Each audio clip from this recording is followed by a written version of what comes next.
What if everything you know about the universe is built on a lie? What if the one constant we've trusted for over a century, the speed of light, isn't constant at all? Right now, at this very moment, light is traveling at exactly 299,792,458 meters per second. We've built our entire understanding of reality on this number. Einstein's relativity, quantum mechanics, the age of the universe, the distance to stars, everything depends on light speed being unchanging. But here's what will blow your mind. Some of the world's leading physicists are now questioning whether this cosmic speed limit has always been the same. In 1999, physicist João Magueo at Imperial College London published a paper that sent shockwaves through the scientific community. He proposed that in the earliest moments after the Big Bang, light might have traveled trillions of times faster than it does today. If he's right, everything we think we know about the universe's history needs to be rewritten. But it gets stranger. Recent observations of distant quasars have revealed tiny variations in something called the fine structure constant, a number that directly relates to the speed of light. These measurements suggest that the speed of light might be different in different parts of the universe, or might have changed over billions of years. Think about what this means. The light reaching your eyes right now from your screen might be traveling at a different speed than the light that left distant galaxies billions of years ago. Time itself, space itself, reality itself all might be stranger than we ever imagined. Before we dive into this mind-bending journey, do me a favor, smash that like button if you're ready to question everything you thought you knew about reality. Subscribe and hit the notification bell, because this is going to challenge your understanding of the universe in ways you never expected. And drop a comment telling me where in the world you're watching from and what time it is right now. I want to know how light is reaching you across the planet at this exact moment. Let's build a global community of curious minds together. Now, let's begin our journey into one of the most radical ideas in modern physics. To understand why changing the speed of light would shatter our reality, we first need to understand why we thought it was constant in the first place. The story begins in the 1670s with a Danish astronomer named Ole Rockmer. He was studying Jupiter's moons, trying to create better navigation tables for sailors. He noticed something peculiar. The eclipses of Jupiter's moon Io didn't happen when they should. When Earth was moving toward Jupiter, the eclipses appeared earlier than predicted. When Earth was moving away, they appeared later. Rockmer realized something extraordinary. Light wasn't instantaneous, it had a speed, and he could measure it. By timing how much the eclipses shifted as Earth orbited the Sun, he calculated that light traveled at about 220,000 kilometers per second. It was the first time anyone had measured the speed of light, and while his number was off by about 26%, he proved something revolutionary. Light takes time to travel. Fast forward to 1887. Two American physicists, Albert Michelson and Edward Morley, designed what seemed like a simple experiment. Scientists at the time believed light traveled through an invisible substance called the luminiferous ether. Think of it like an ocean that fills all of space. They reasoned that as Earth moves through this ether, we should measure different speeds of light depending on our direction of movement, just like swimming with or against a current. They built an incredibly precise instrument called an interferometer, splitting a beam of light and sending it in two perpendicular directions, then recombining it.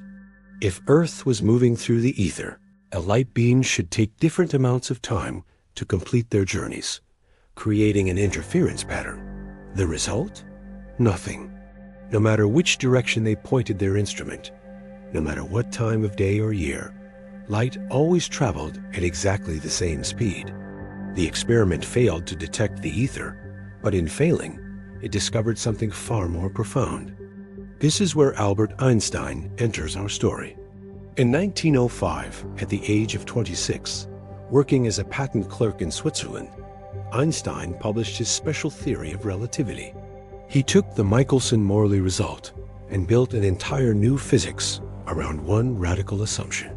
The speed of light in a vacuum is constant for all observers, regardless of their motion. Think of it like this. Imagine you're on a train moving at 100 kilometers per hour, and you throw a ball forward at 50 kilometers per hour. Someone standing on the platform would see the ball moving at 150 kilometers per hour. You just add the speeds. But light doesn't work this way.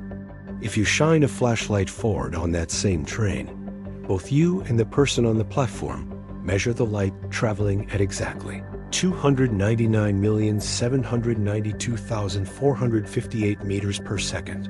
Not 299,792,458 plus the train's speed. Exactly 299,792,458. This seems impossible. It violates our everyday intuition about how motion works.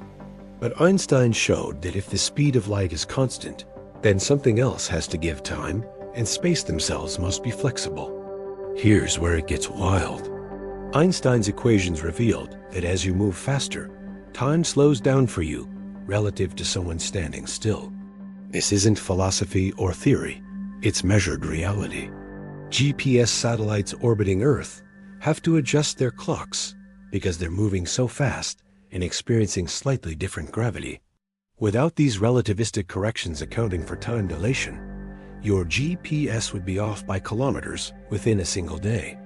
The speed of light became more than just a speed, it became the conversion factor between space and time. In Einstein's equations, space and time merge into a single entity called spacetime, and the speed of light is the exchange rate.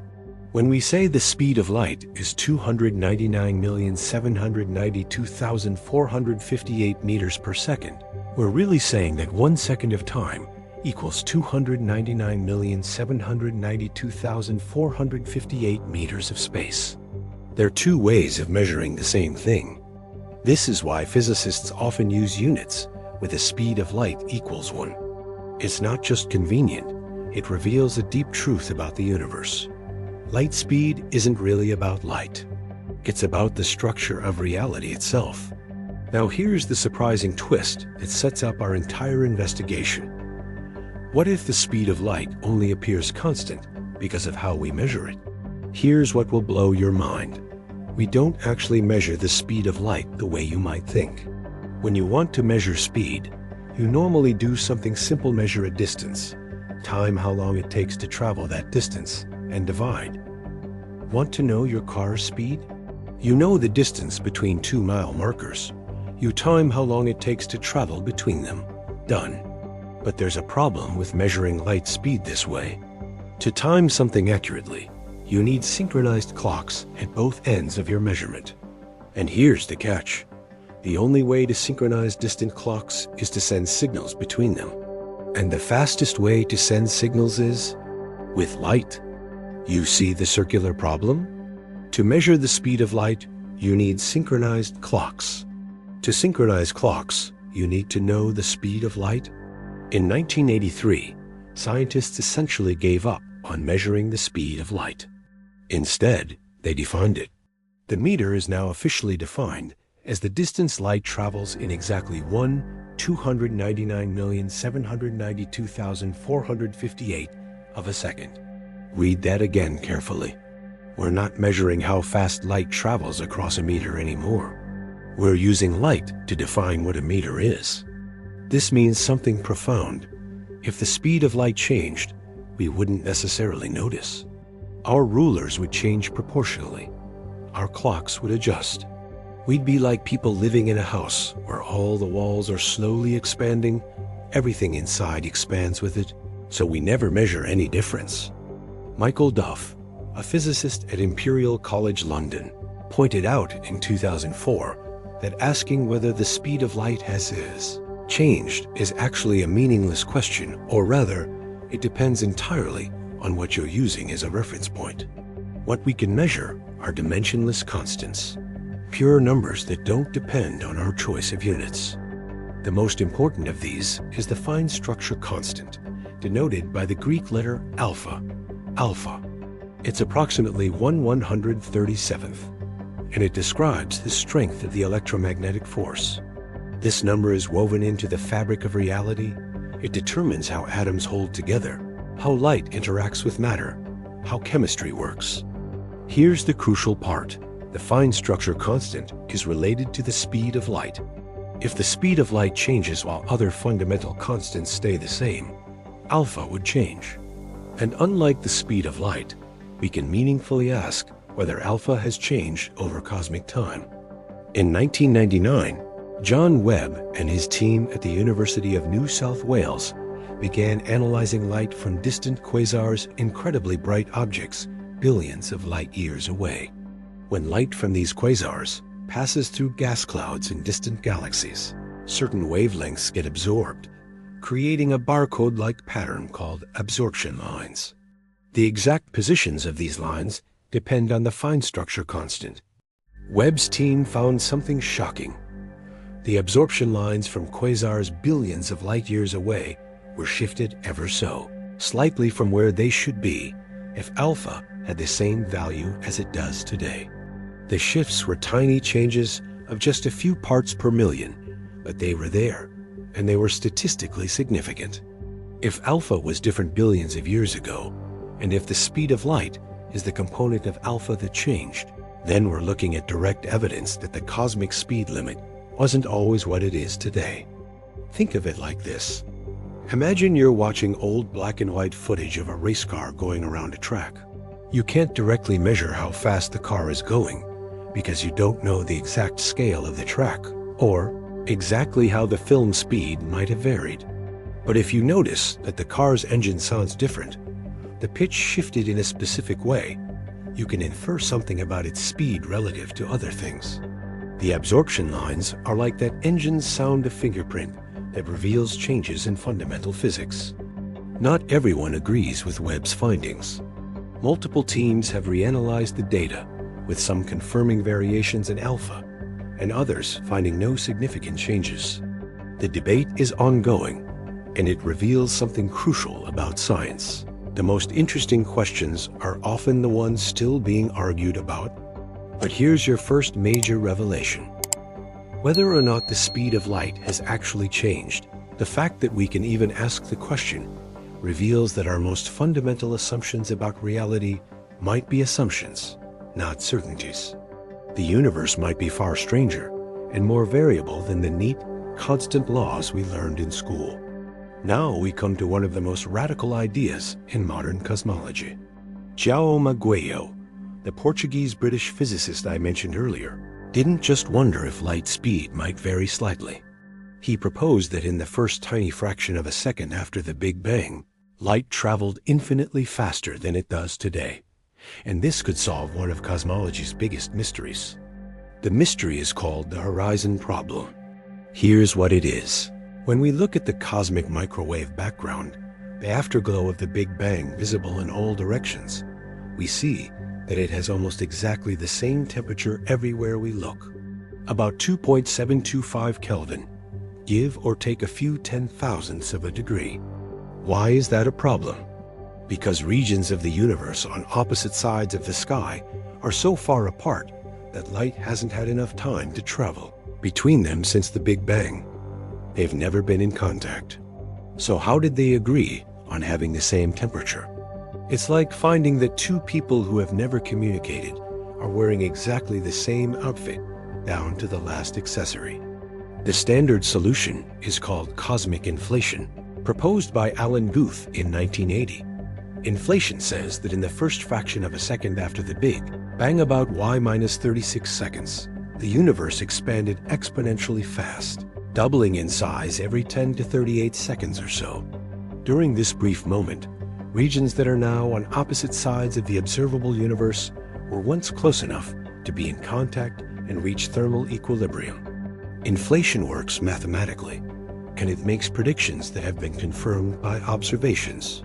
But it requires introducing a new field, the inflating field, with very specific properties. And we've never detected any evidence of this field beyond inflation itself. Magueo, working with Andreas Albrecht, proposed an alternative in 1999. What if instead of space expanding super fast, light itself traveled super fast? If the speed of light was much higher in the early universe, then distant regions could have communicated even without inflation. As the universe cooled and evolved, light speed gradually decreased to its current value. This is called VSL, theory varying speed of light, and it's not just speculation. Maguire showed that VSL theories can make testable predictions. Different VSL models predict different patterns in the cosmic microwave background, different distributions of galaxy formations, different details in the universe's expansion history. Think of it like this. The universe's history is like a recording, and the speed of light is like the playback speed. If you change the playback speed partway through, you change the apparent relationships between events. In the early universe running at light speed fast forward, more could happen in less time. Regions that seem impossibly far apart could have interacted when light was faster. But here's what makes VSL controversial. It requires us to rethink fundamental physics. If light speed varies, we need to understand what mechanism causes it to vary. Is it a fundamental constant of nature changing? Or is it an effective speed that changes as the universe evolves? Does the variation respect Einstein's relativity? Or do we need new relativistic theories? Maguire and others have developed several versions of VSL theory. Some preserve most of relativity by having light speed vary with the energy density of the universe. It was higher when the universe was hotter and denser. Others suggest that what we think of as constants might actually be fields that evolve over time. The implications are staggering. If light speed was higher in the past, then when we look at distant galaxies, we're not just looking back in time, we're looking at a universe operating under different physical laws. The chemistry might have been subtly different. Stars might have evolved differently. The formation of the first structures in the universe might have followed different rules. Here's your second mind-blown moment. If VSL theory is correct, then the constancy of light speed isn't a fundamental law of nature. It's an environmental condition, like temperature or pressure. We happen to live in a cool, old universe where light has settled down to a particular speed. But in the fiery moments after the Big Bang, or perhaps in other regions of a vast multiverse, light might race along at completely different speeds. And if the speed of light can change over time, what else can change? Could other constants, like the gravitational constant or the mass of fundamental particles, also vary? Some physicists are seriously exploring these possibilities. To really understand what it would mean for light speed to change, we need to dive deeper into why the speed of light is special in the first place. And this requires us to rethink what time and space actually are. In our everyday experience, time seems to flow like a river, always moving forward at a steady rate. Space seems like an empty stage where events happen. We think of them as separate things. You're either moving through space or moving through time. But Einstein showed this is completely wrong. You're always moving through space-time at exactly the speed of light. Always. Right now, sitting still, you're traveling through time at the speed of light. The faster you move through space, the slower you move through time, but the total speed through space-time always equals the speed of light. Think of it like this. Imagine you're driving a car that always goes exactly 100 kilometers per hour. You can turn the wheel, directing more of that speed northward or eastward, but the speedometer always reads 100. If you go 60 kilometers per hour north, you're going 80 kilometers per hour east. If you go 100 kilometers per hour north, you're going 0 kilometers per hour east. Space and time are like north and east perpendicular directions you can move through, but your total speed through the combination is always the same. This is why nothing with mass can reach the speed of light. If you accelerated to light speed through space, you'd be moving at 0 speed through time would stop for you. You'd be moving 100% through space and 0% through time. Only massless particles like photons can do this, and they experience no passage of time at all. From a photon's perspective, it's emitted and absorbed in the same instant, no matter how far it travels from our perspective. The speed of light is really the speed of causality, the maximum rate at which cause and effect can propagate through the universe.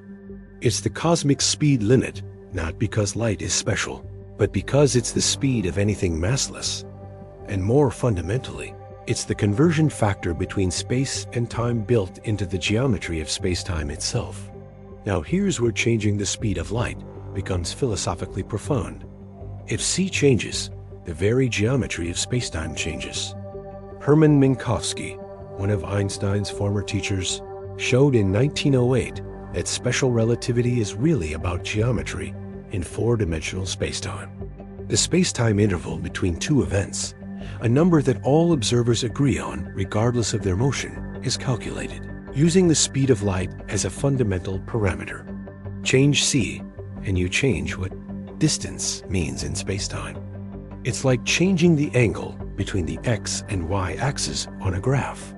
Suddenly, shapes distort, distances change.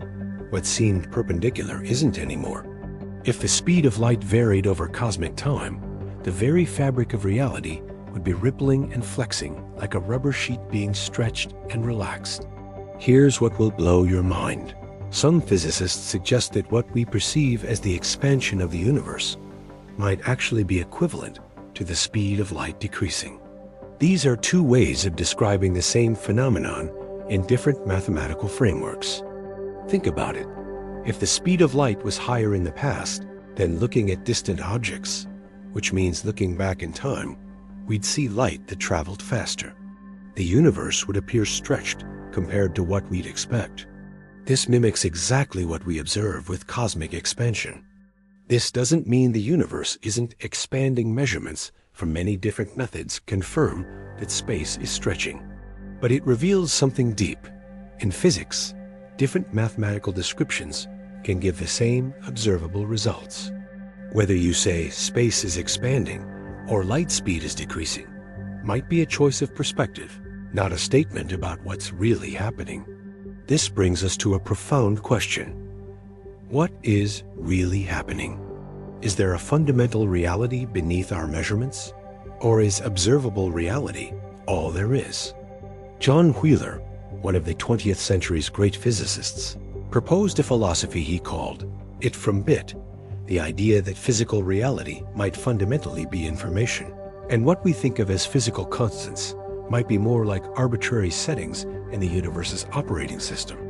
If Wheeler is right, asking whether the speed of light really changed is like asking whether the pixels on your screen really move when you watch a video. The underlying reality is information being processed according to rules, and what we observe is just one way of rendering that information into experience. Before we go further into cosmic questions, let's ground ourselves with something concrete. The speed of light does change measurably, controllably, in your everyday life. Understanding how and why will illuminate what it might mean for c to vary cosmologically. When physicists say the speed of light is constant, they mean the speed of light in a perfect vacuum-empty space with nothing in it. But light almost never travels through perfect vacuum. It travels through air, water, glass, your eyeball.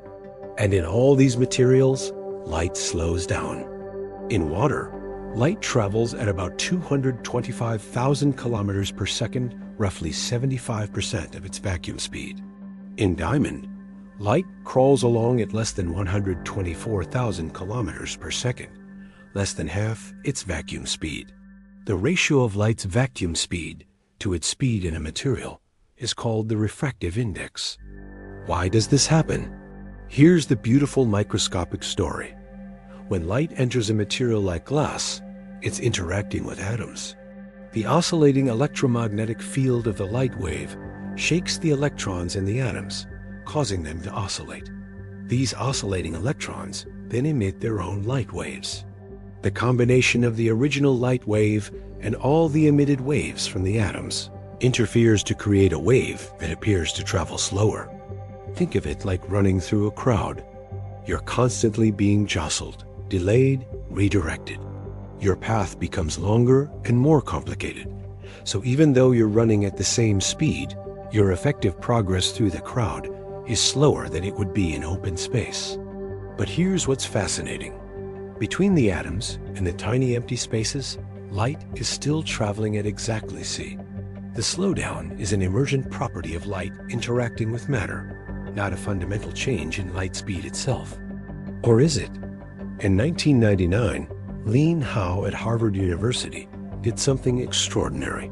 She slowed light down to 17 meters per second, about 38 miles per hour, slower than you drive in a residential neighborhood. In 2001, she stopped light completely, storing it in a cloud of ultra-cold atoms, then released it again.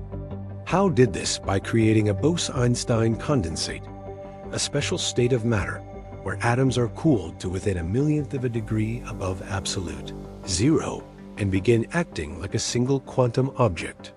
In this state, atoms can be manipulated with lasers to create conditions where light couples extremely strongly with the material, dramatically reducing its effective speed. The light pulse literally becomes imprinted on the quantum state of the atoms. In some sense, the light becomes matter, then becomes light again. The distinction between electromagnetic waves and material excitations blurs. Now extend this idea cosmologically. What if the vacuum of space itself has properties that affect light speed?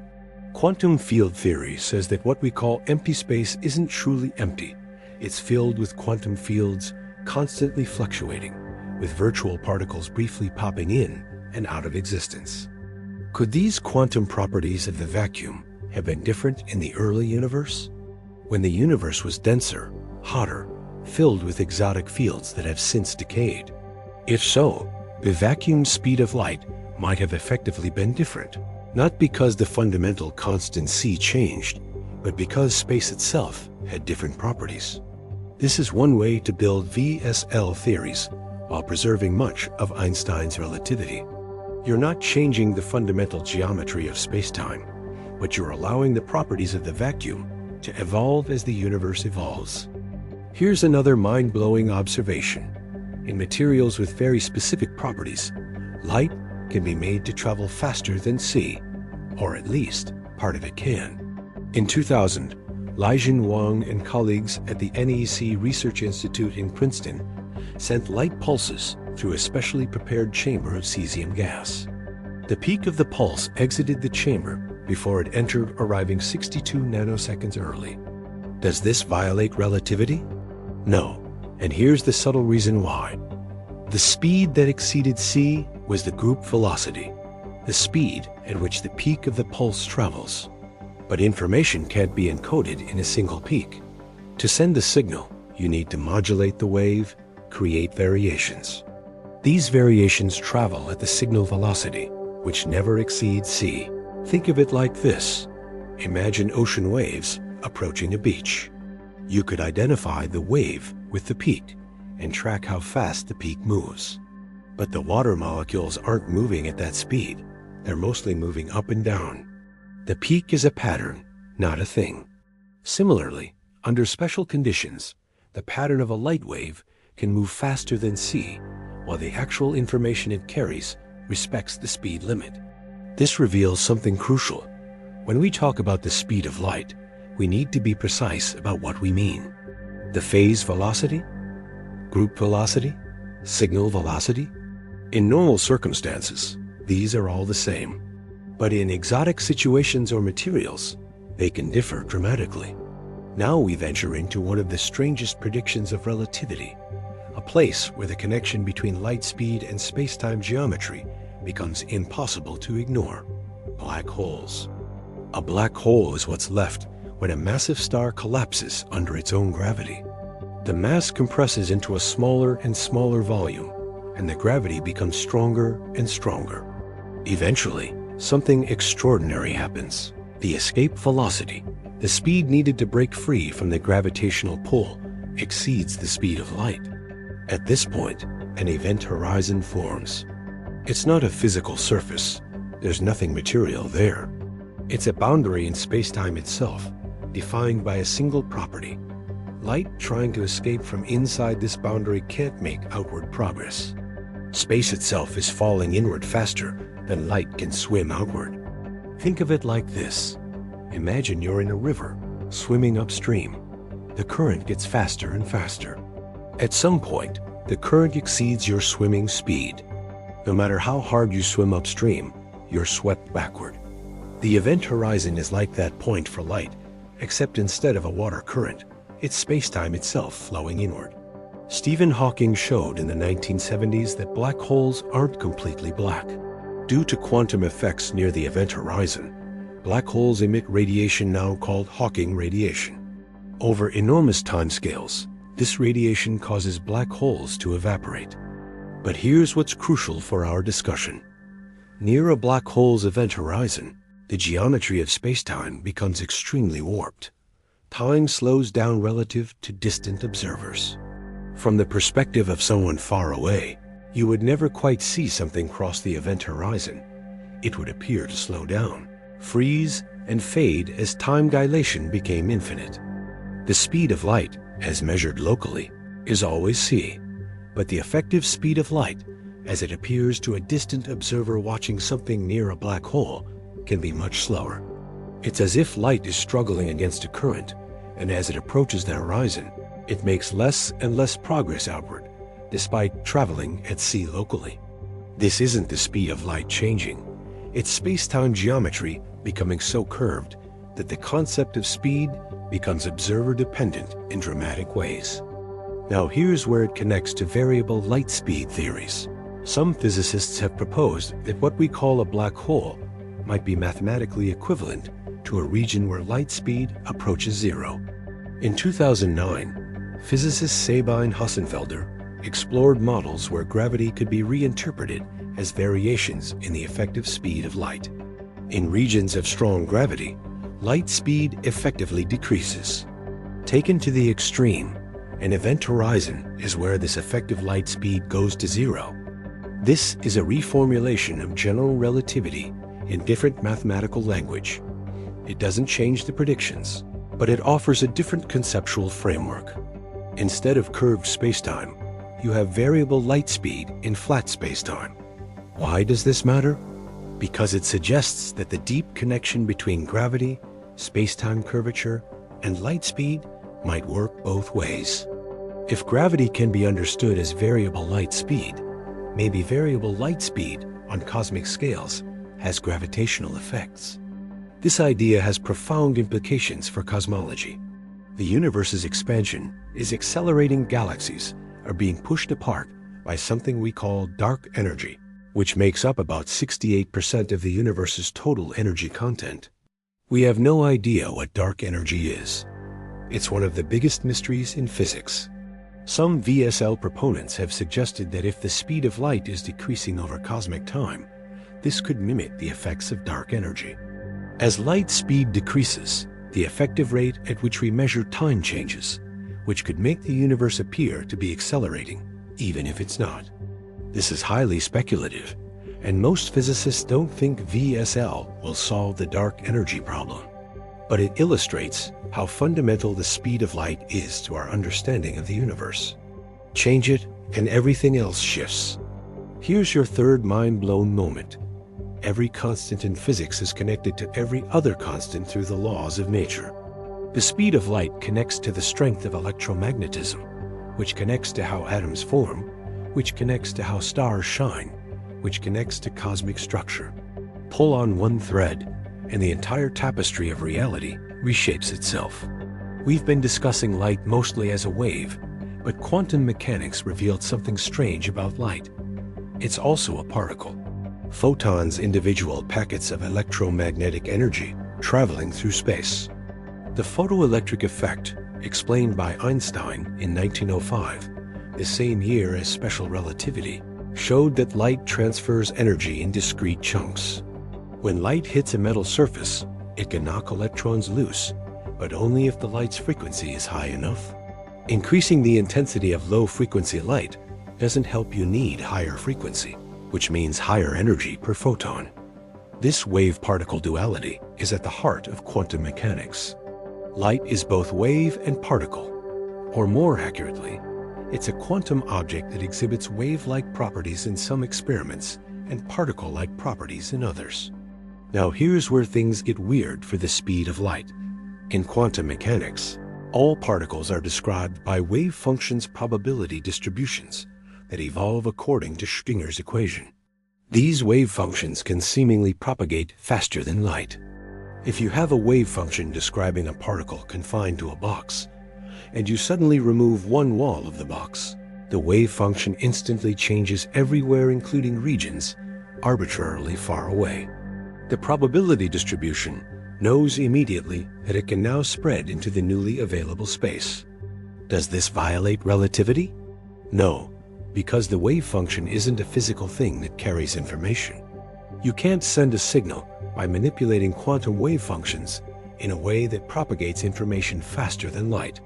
The restrictions of special relativity are preserved at the level of observable measurements, even if the underlying quantum description involves seemingly instantaneous changes. But quantum mechanics does feature something that troubled Einstein deeply: entanglement. When two particles are entangled, measuring one instantly affects the other, no matter how far apart they are. Einstein called this spooky action at a distance and thought it revealed a flaw in quantum mechanics. In 1964, John Bell proved that no theory based on local hidden variables properties that particles possess independently of measurement could reproduce all the predictions of quantum mechanics. Experiments by Aling Aspect in the 1980s and many others since have confirmed that nature really does exhibit these non-local correlations. Here's the crucial point. Entanglement correlations appear instantaneous. If you measure one particle's spin to be up, the entangled partner's spin instantly becomes down, even if it's light years away. The correlation doesn't take time to propagate. But, and this is critical, you still can't send information faster than light using entanglement. The measurement results on each particle appear random. The correlation only becomes apparent when you bring the results together and compare them, which requires sending information through normal channels at or below light speed.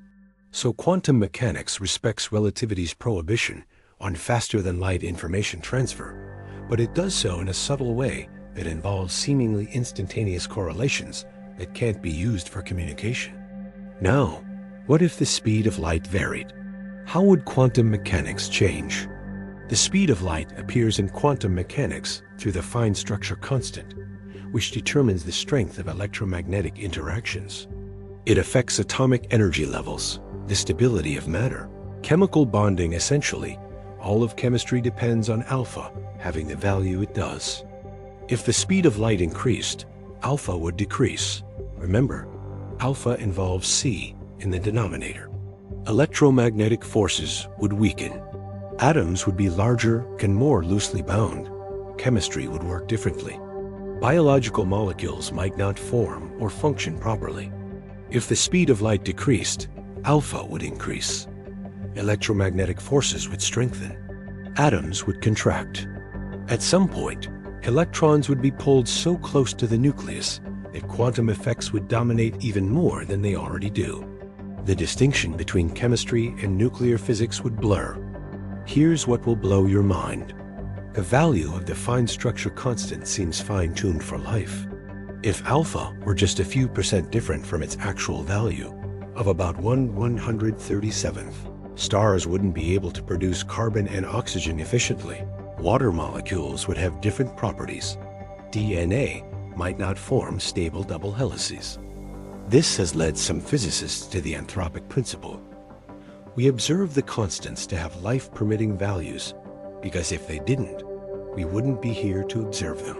If there's a multiverse with different regions having different values of fundamental constants, including different speeds of light, we necessarily find ourselves in a region compatible with our existence. But there's another possibility. Some physicists have proposed that fundamental constants might actually be dynamical fields that settle into different values in different regions of spacetime, like a ball settling into valleys in a landscape. In the early universe, these fields might have had different values. Lee Smolin has proposed an idea called cosmological natural selection. Black holes create new universes with slightly varied physical constants. Over cosmic time, universes whose constants allow for lots of black hole formation would become more numerous. If constants that permit black holes also happen to permit life, that would explain the apparent fine-tuning without requiring a multiverse or anthropic reasoning. We've explored the theories. Now let's talk about how we might actually test whether the speed of light has varied over cosmic time. This is where physics becomes detective work, searching for clues across billions of years.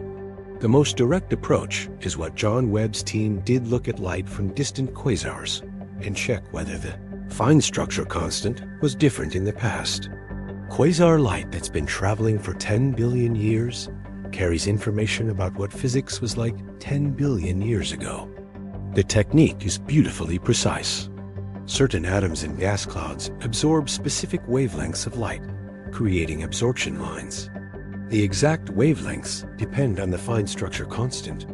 If alpha was different when the light was absorbed, the absorption lines shift by predictable amounts. Webb's team analyzed hundreds of quasars and found hints that alpha might have been smaller in the past, about 0.0006% smaller, corresponding to the universe being about 6 billion years younger. That's tiny, but if real, it's revolutionary. However, other teams analyzing the same data or using different telescopes and techniques have found conflicting results. Some find no variation. Some find variations in different directions, depending on which part of the sky you look at, which would suggest alpha varies spatially as well as temporally. This brings up a crucial point about cutting-edge science. The most interesting results are often at the edge of what our instruments can measure. Systematic errors, subtle biases in how telescopes work, or data is analyzed can mimic real signals. Distinguishing genuine effects from instrumental artifacts requires extraordinary care. Michael Murphy, working with Webb, has spent years refining the analysis techniques, accounting for possible systematic errors. The result? The evidence for varying alpha remains tantalizing but not conclusive. It's a statistical signal that's stronger than pure chance would give, but not yet at the gold standard 5 sigma level that physicists require to claim a discovery. Here's another approach. Look at ancient natural nuclear reactors. In 1972, French physicist Francis Perrin discovered something astonishing at a uranium mine in Oklo, Gabon. The uranium ore showed signs of having sustained a natural nuclear fission chain reaction about 2 billion years ago. How is this possible? Natural uranium today contains about 0.7% uranium-235, the fissile isotope. That's too low to sustain a chain reaction. But 2 billion years ago, uranium-235 hadn't decayed as much. It has a shorter half-life than uranium-238, so natural uranium was about 3% uranium-235, enough to go critical under the right conditions, which groundwater provided at Oklo. The Oklo reactors ran for several 100,000 years and then shut down as the uranium-235 depleted.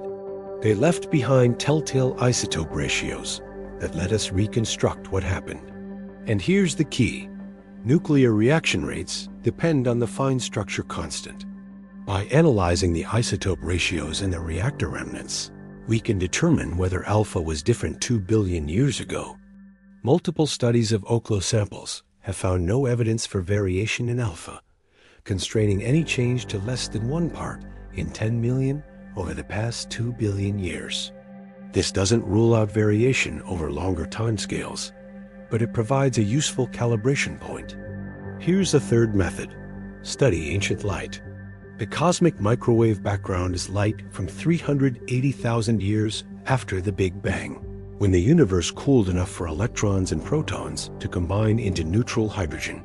The detailed pattern of temperature fluctuations in the CMB depends on physics at that time, including the fine structure constant.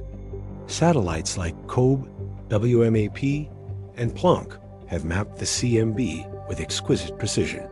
The data can be compared to theoretical predictions for different values of alpha in the early universe.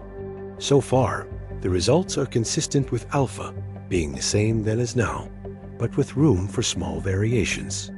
Each of these methods has different systematic uncertainties and probes different epochs of cosmic history. Combining them gives a picture. If the speed of light or fine structure constant varies, it does so very slowly and subtly. Any variation is small enough that it doesn't contradict current observations, but potentially large enough to have significant effects over billions of years. Think of it like this. If you're trying to detect whether a mountain is growing, measuring it over a day won't help. You need measurements over years or decades. Similarly, to detect changes in fundamental constants, we need to look across vast cosmic timescales. Here's where the mystery deepens. Some studies find hints of variation, others don't. Some find variations in one direction in space, opposite variations in other directions. If these spatial variations are real, they would suggest that the universe is more complex than our standard models assume that the laws of physics might differ from place to place. Let's journey back to the beginning. Not the Big Bang itself. We can't peer directly into that moment because the universe was opaque until 380,000 years after the Big Bang. But we can piece together what happened from the fossils left behind. The cosmic microwave background, the abundances of light elements, the large-scale structure of galaxies. In the first second after the Big Bang, the universe was extraordinarily hot and dense. Temperatures exceeded trillions of degrees. Matter existed as a seething plasma of quarks, electrons, photons, and other particles, all in thermal equilibrium. The fundamental forces might have been unified electromagnetism, the weak nuclear force, and the strong nuclear force all being aspects of a single, more fundamental force. As the universe expanded and cooled, these forces separated. First gravity, then the strong force. Then the weak force and electromagnetism split apart at around y-12 seconds after the Big Bang. Each of these transitions involved symmetry breaking. The fundamental laws remained the same, but the vacuum state of the universe changed, like water freezing into ice. Here's where VSL theories become interesting. If the speed of light was higher during these phase transitions, the dynamics would be different. The rates of particle interactions, the expansion rate of the universe, the formation of structures, all would be affected. João Magalhães' VSL cosmology specifically addresses the horizon problem I mentioned earlier. In the standard cosmology, distant regions of the universe were never in causal contact. They couldn't have communicated. Yet they have the same temperature. Inflation solves this by saying space expanded exponentially fast, bringing currently distant regions into contact in the very early universe. VSL offers an alternative. If light speed was much higher in the first instance, those distant regions could have been in contact without requiring space to expand exponentially. Information could have traveled across the nascent universe, establishing thermal equilibrium. Mathematically, the two approaches can make similar predictions for observable quantities, like the pattern of temperature fluctuations in the cosmic microwave background. This means observations might not be able to distinguish between them. They're different theoretical frameworks describing the same phenomena. But there are subtle differences. Some VSL models predict slightly different patterns of polarization in the CMB, different correlations between temperature fluctuations on different angular scales, and different gravitational wave signatures from the early universe. Future observations, particularly of the gravitational wave background and CMB polarization, might be able to test these predictions. The European Space Agency's Euclid mission and NASA's future gravitational wave observatories could provide crucial data. Here's what's profound. Whether VSL or inflation is right might not be the most important question.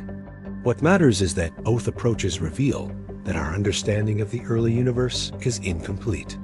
The universe's properties in its first moments were extreme beyond anything we can replicate in laboratories. Extrapolating our physics into those regimes requires theoretical leaps, And nature might have been stranger than our current best guesses. Think about what the universe was like at the Planck time y minus 43 seconds after the Big Bang. At this scale, quantum effects of gravity become important, and we don't have a theory of quantum gravity. The fabric of spacetime itself might have been foaming and fluctuating quantum mechanically. The very notions of space, time, and causality might break down. In this regime, asking whether the speed of light was different might not even make sense. Light, as we know it, might not have existed yet. The concepts we use to describe reality particles, fields, spacetime might be emergent properties that only crystallized as the universe cooled, like ice crystals forming from water. Some theories of quantum gravity, like string theory, suggest that spacetime is emergent from more fundamental entities, vibrating strings or brains in higher dimensional spaces. In these frameworks, the speed of light emerges from the deeper structure. It's a low-energy effective parameter, not a fundamental one. If this is correct, then the speed of light could indeed have been different in the high-energy early universe, and could be different in other regions of a vast multiverse where the effective low-energy physics different forms. Let's bring this back to Earth literally. If the speed of light changes over time, what would it mean for our technology, our measurements, our daily lives? First, consider GPS. The global positioning system works by having satellites broadcast time-stamped signals. Your GPS receiver picks up signals from multiple satellites and calculates how long each signal took to arrive based on the timestamps. Since the signals travel at the speed of light, the receiver can calculate distances to each satellite and triangulate your position. GPS is accurate to within meters. For this to work, the satellite's atomic clocks must be synchronized to within nanoseconds, and the signal travel times must be calculated precisely. The system already accounts for relativistic time dilation satellite. Clocks run about 38 microseconds per day faster than ground clocks due to reduced gravity and slower orbital motion.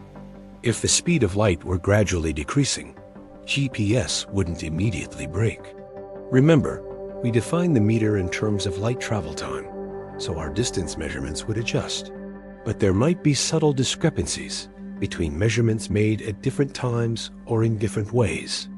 For instance, interferometric measurements of distance, like those used in LIGO to detect gravitational waves, depend on light wavelength and frequency. If the speed of light changed while these other properties remained constant, the measurements would shift. Over time, we might notice that different measurement methods drift apart. The same applies to precision spectroscopy, atomic clocks, and fundamental metrology. These technologies are now so precise that they're sensitive to relativistic effects from being at different elevations on Earth or moving at different speeds. If light speed varied, these instruments would be among the first to detect anomalies. In fact, improving measurement precision is one of the best ways to test for varying constants. Optical atomic clocks, which use laser light to excite transitions in atoms like strontium or ytterbium, can now measure time with precision better than 1 part in 1018. That means if you ran 2 such clocks for the age of the universe, they differ by less than a second. By comparing different types of atomic clocks, ones based on different atomic transitions, sensitive to different combinations of fundamental constants, physicists can search for drifts. If the fine structure constant changes, different clocks would drift relative to each other in predictable patterns. So far, these comparisons have found no evidence of variation, but the measurements keep getting better. Within a decade, we'll be able to detect variations much smaller than current limits. Here's an exciting possibility. Portable optical clocks could be used to search for variations in fundamental constants across space, not just time.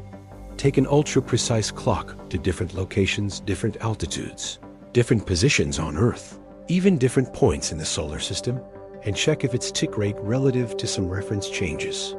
Some theories suggest that dark matter, the mysterious substance that makes up 27% of the universe's mass energy might, consists of fields that, interact extremely weakly with normal matter, but couple to fundamental constants.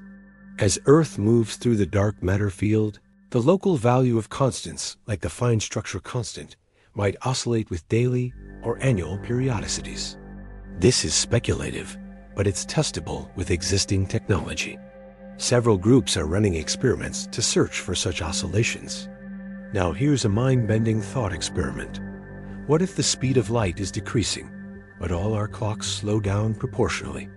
We'd never notice by comparing clocks to each other.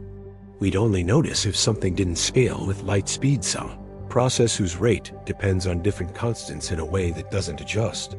This brings us back to the deep question of what we mean by the speed of light changing.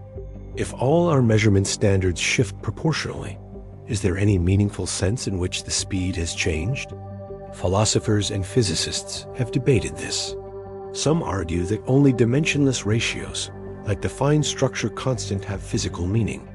Others maintain that even if we can't measure changes in dimensional constants directly, we can ask counterfactual questions. What if the speed of light changed while other things didn't? From a practical standpoint, what matters is consistency. Our physical theories must make consistent predictions across different types of measurements. If we found that different measurement methods gave incompatible results, that would signal either measurement errors or new physics, the multiverse. It's one of the most controversial ideas in physics, yet it emerges naturally from several independent theoretical frameworks: eternal inflation, string theory, quantum mechanics. The basic idea is that our observable universe might be one region in a vastly larger cosmos, with different regions having different properties. The fundamental constants we observe might be environmental parameters that vary from region to region. In eternal inflation, the inflating space that gave rise to our Big Bang is still inflating elsewhere, continually spawning new bubble universes. Each bubble could have different low-energy physics, different particle masses, different force strengths, and potentially different effective speeds of light. In string theory, the landscape of possible vacuum states numbers perhaps 10,500 or more. Each vacuum state corresponds to a different way the extra dimensions could be curled up, giving different effective laws of physics in the three spatial dimensions we observe. If the multiverse is real, then the speed of light in our universe is like the temperature of Earth's atmosphere. It happens to be in a life-permitting range, not because the laws of nature require it, but because we couldn't exist to observe it otherwise. This is the anthropic principle in its strongest form. Think of it like this. Imagine a vast cosmic landscape with countless planets. Some are too hot, some too cold, some have no atmosphere, some are gas giants. We find ourselves on a planet with liquid water and breathable air, not because those are the only types of planets that can exist, but because we couldn't have evolved on the others. Similarly, we find ourselves in a universe with a life-permitting speed of light, because in universes where it's very different, complex structures like stars, planets, and life couldn't form. This reasoning troubles many physicists. It seems to give up on finding a fundamental explanation for the constants of nature. If they're just environmental accidents, we lose predictive power.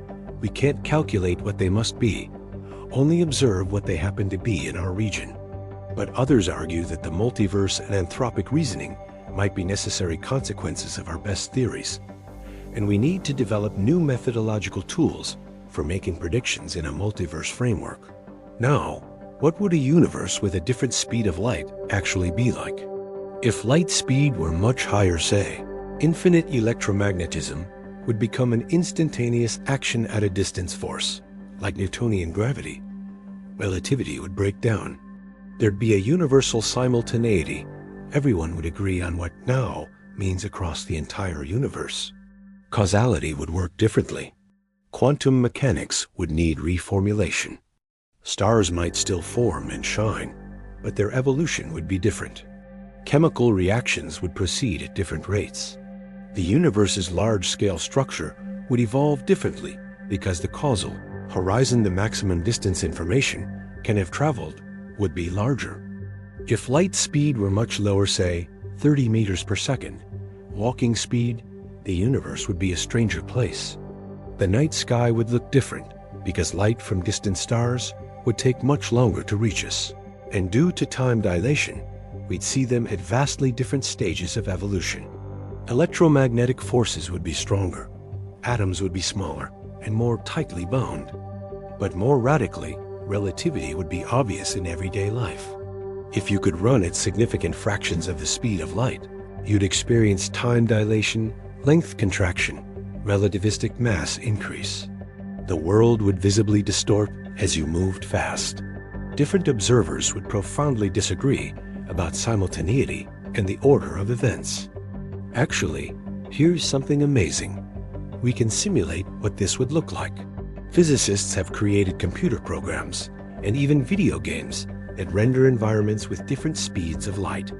As the simulated light speed decreases, you see bizarre colors shift due to Doppler effects. Objects appear distorted due to light travel time delays.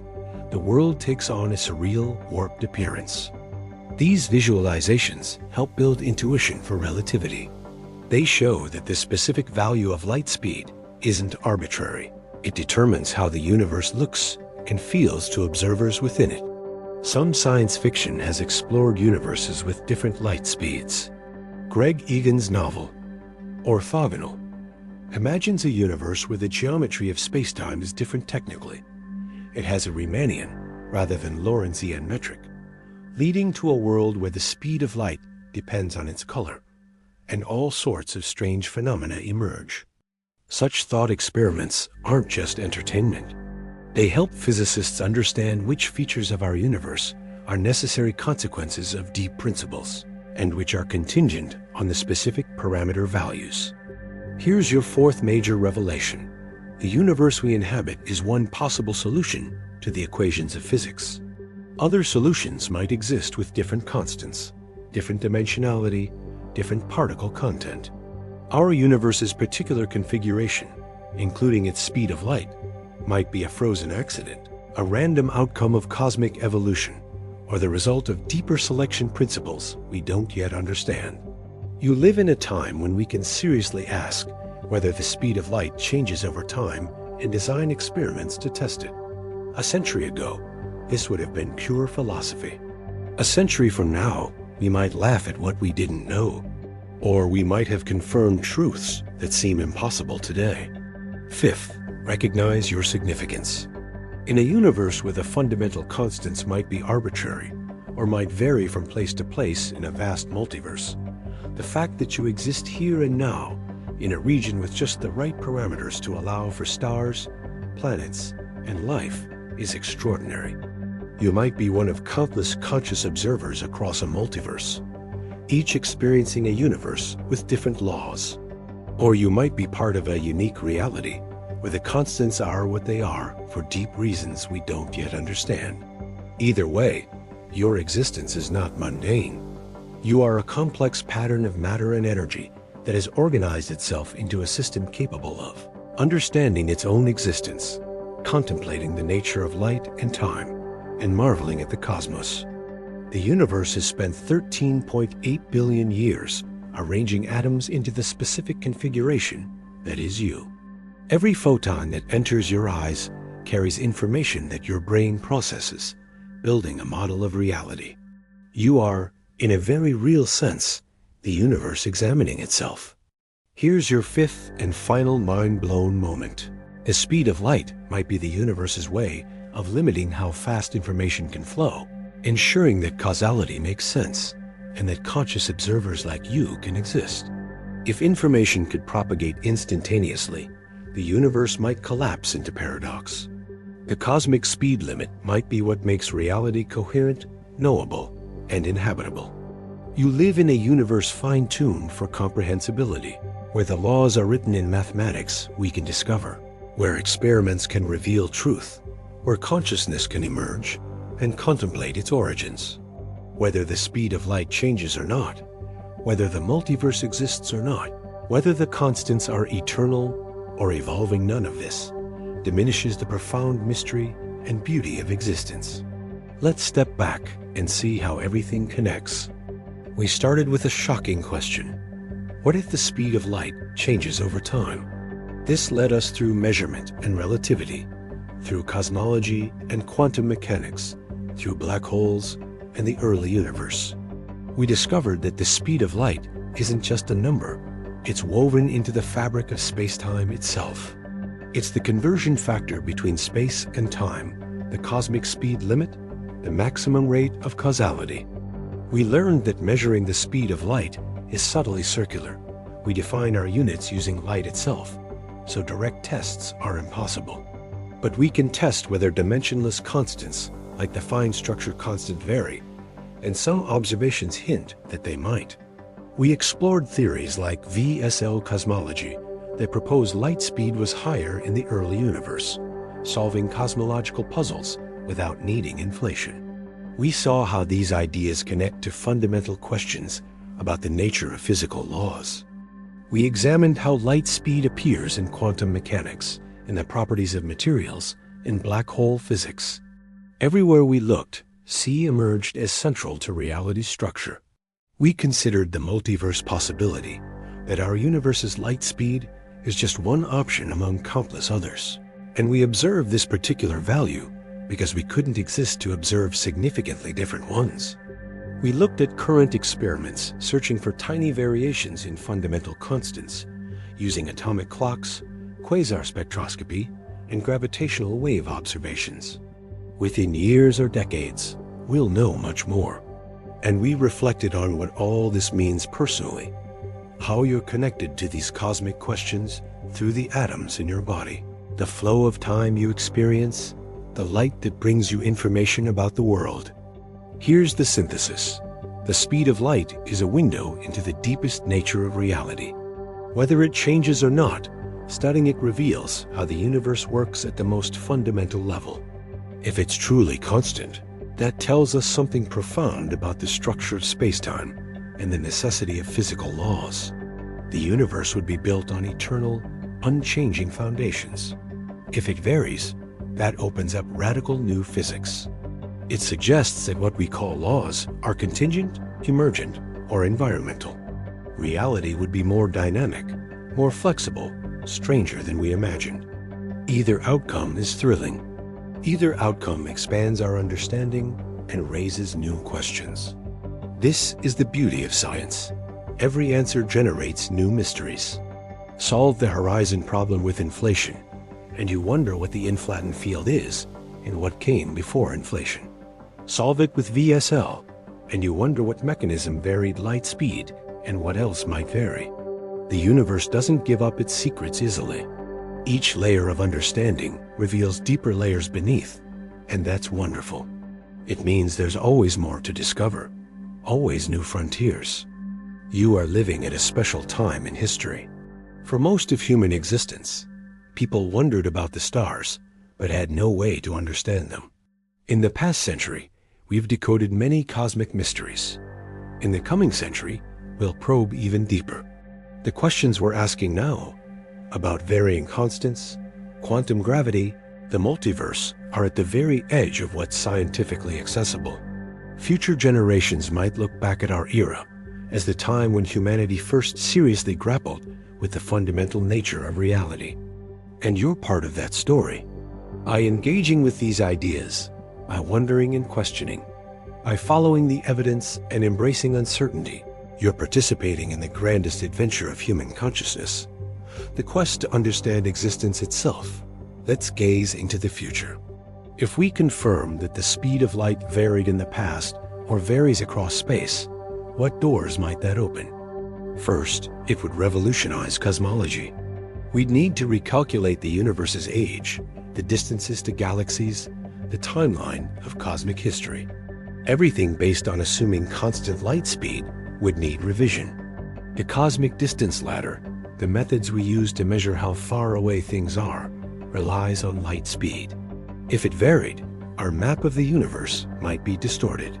Galaxies we think are billions of light years away might be closer or farther than we believe.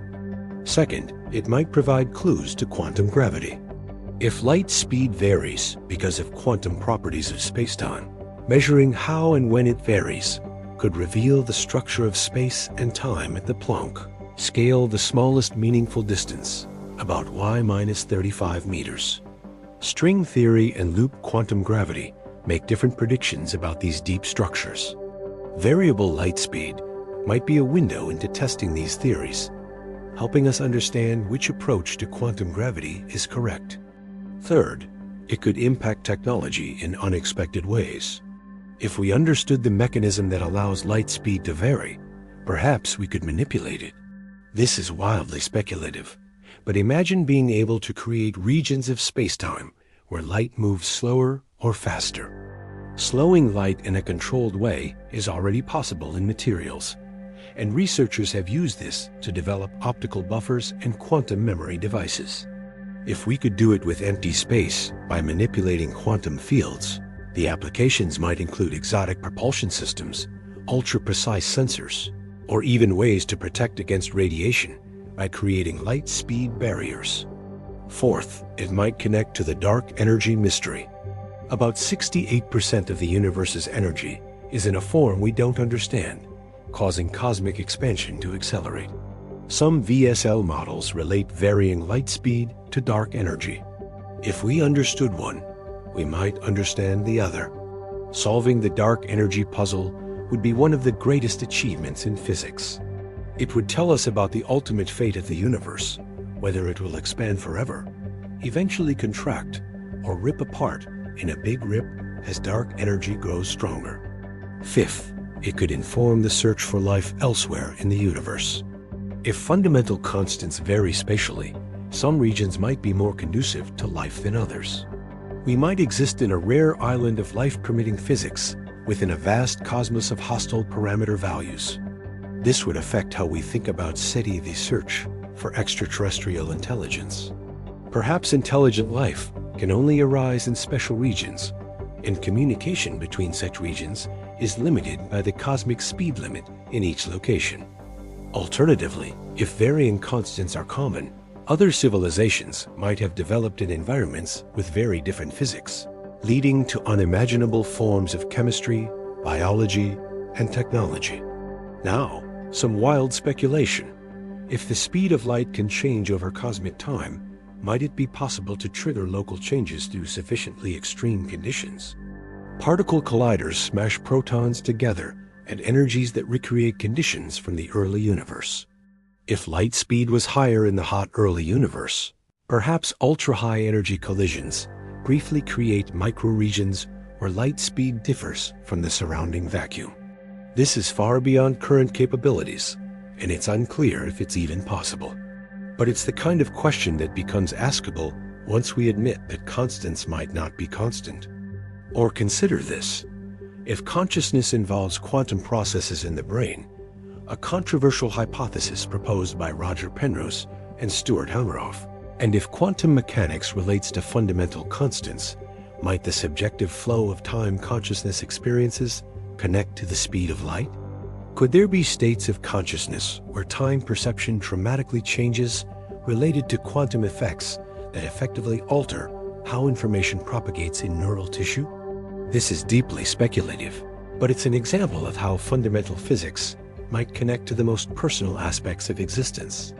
Throughout this journey, we've explored physics, mathematics, cosmology. But let me connect this to something deeply human: our need to understand our place in existence. Every culture throughout history has told stories about creation, about time, about the structure of reality. Ancient myths spoke of cosmic cycles, eternal returns, time's arrow shot by gods, or flowing from primordial chaos.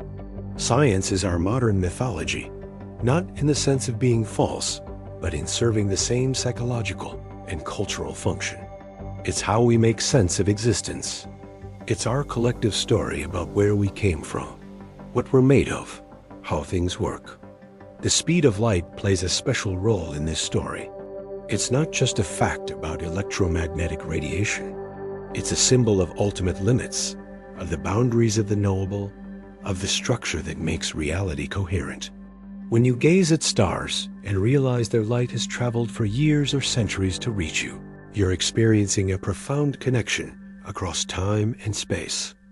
You're seeing the past directly. You're receiving photons that began their journey before you were born. This creates a kind of communion with cosmic history. The light from the Andromeda galaxy left 2.5 million years ago, when our ancestors were early humans just learning to use stone tools. That light has been traveling through expanding space ever since, and now it enters your eye, completing a journey begun in deep time. If light speed varied along the way, then that journey is even more complex than we imagined. The photon's experience, if we can even speak of a photon experiencing time, might involve traveling through eras of the universe with different properties. Think about how this connects to impermanence. Nothing lasts forever. Stars are born and die. Galaxies collide and merge. Even fundamental constants might shift over eons. There's a Buddhist teaching about impermanence anicca, the idea that all conditioned things are inconstant and subject to change. If physical constants vary, this ancient wisdom finds an unexpected echo in modern physics. Yet there's also constancy. Across billions of years and trillions of kilometers, the laws of physics appear remarkably stable.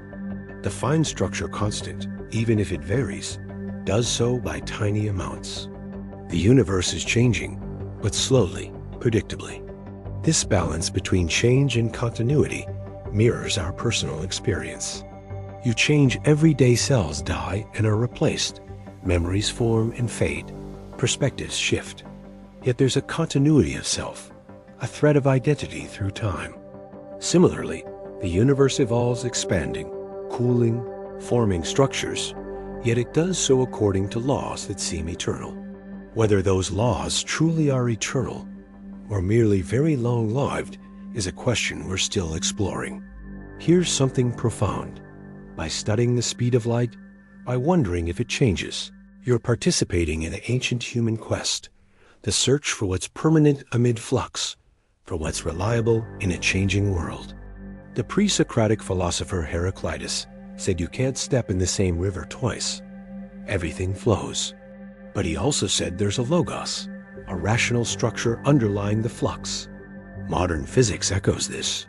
The configuration of particles and fields constantly changes, but they change according to equations that may or may not themselves evolve. Your life has the same structure. Your body changes, your thoughts change, your circumstances change. But there's a continuity, your memories, your values, your core sense of self. And just as you wonder about the nature of your own continuity, what makes you the same person you were 10 years ago? Physicists wonder about the continuity of natural law. What makes the speed of light the same across cosmic time? Or is it? These aren't just abstract questions. They touch on meaning, purpose, our place in the grand scheme. If the universe is finely tuned for life, with constants precisely calibrated, it suggests something special about existence. If constants can vary, and we're lucky to be in a life-permitting region, it's a different story but equally profound. Either way, you're here. Conscious, curious, capable of understanding these ideas. That's extraordinary. We're approaching the end of our journey, and I want to leave you with one final unifying insight. Everything we've discussed, relativity, quantum mechanics, cosmology, varying constants, points to a single truth. Reality is far stranger and more wonderful than our everyday intuitions suggest. The speed of light being constant seemed impossible when first proposed. That the universe had a beginning seemed absurd to many scientists. That time slows down when you move fast seemed like fantasy, yet all are now confirmed facts. We live in a universe where the impossible is routine, where particles exist in multiple places at once, where space expands faster than light in distant regions, where the vacuum seethes with virtual particles, where your aging slows if you fly in an airplane. The question, does the speed of light change over time, is just the latest in a long series of questions that challenged our assumptions. And like those before it, answering it will likely reveal realities stranger than we can currently imagine. Here's the beautiful thing. You don't need to be a physicist to appreciate this. You can feel the wonder. You can let it change how you see the world. Tonight, when you look at the stars, remember, that light traveled at 299,792,458 meters per second to reach you. Or did it? Maybe it traveled faster when it started its journey. Maybe it slowed down as the universe aged. Maybe in other parts of the cosmos, light moves at different speeds. We don't know yet. And that's exciting. The universe is still mysterious, still revealing itself, still surprising us. You are part of that revelation. By wondering, by questioning, by seeking to understand, you're continuing the work that started when the first humans looked up at the night sky and asked, "What is that?" We've come far since then. We've measured the speed of light, mapped the cosmos, decoded the atom. But there's so much we don't know. The greatest discoveries might still lie ahead. In your lifetime, we might confirm that the speed of light varies, or we might detect gravitational waves from the Big Bang, or we might find life on other worlds, or we might achieve a theory of quantum gravity. Here's my final thought. The fact that we can ask whether the speed of light changes over time is itself profound. It means we've reached a level of understanding where we can question our deepest assumptions. Our ancestors accepted that the sun orbited Earth because it looked that way. We learned to question appearances, to trust mathematics and measurement over intuition. Now we're questioning whether the fundamental constants are constant.